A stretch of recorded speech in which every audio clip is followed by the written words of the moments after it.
I mean, we say every year, you know, it's the best selection films we've ever had, and you know, it's every single year we'll get a very different kind of feel to every program. Right? But I think this is a very strong, very cohesive program. So yeah, it's been. I think the shorts have been particularly strong this year.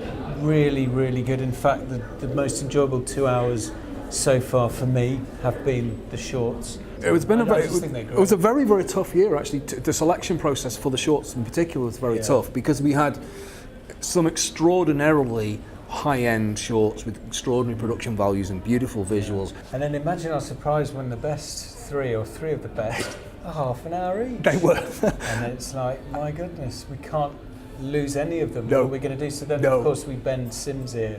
There's not as much traditional horror here this year. There's a lot more that's left field, that's kind of pushing at the boundaries of what might be considered a horror film. There's been a few where even us looking at them as programmers and we've gone, well, is this a horror film? Can we legitimately screen this at what is nominally a horror film festival? And then we were like, well, it's Grimmfest. We always talk about it being about the darker edge of cinema or whatever. We've always pushed at these boundaries a bit.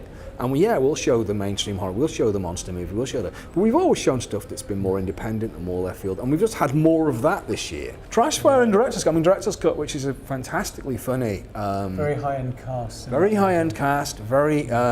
It's written by and stars the great Penn Jillette, the magician and performer Penn Jillette. It's directed by Adam Rifkin, and Adam Rifkin's got a long track record of making some very cool sort of left field, not really horror or genre, but within that kind of field. That's great. Trashfire, which is Richard Bates Jr., who's been a regular at Grimm. We've shown all of his features. Tonight She Comes. Tonight She Comes. That's going to be an interesting one. Premiere. We have the world premiere. This is one where we really like its demented energy.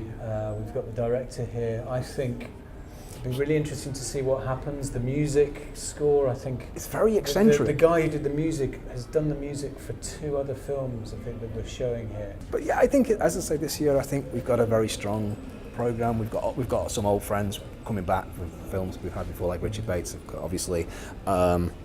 Mike Panduro, his short film we showed recently, he was the DOP on a feature a few years ago called Upstandelson, which we showed, I think, Grimmfest 2, was it? I love the way you say a few years ago. I'm sure it's more than a few years ago. Well, it is. It was Grimmfest 2 and we're on 8 now. Is it 8 we're on now?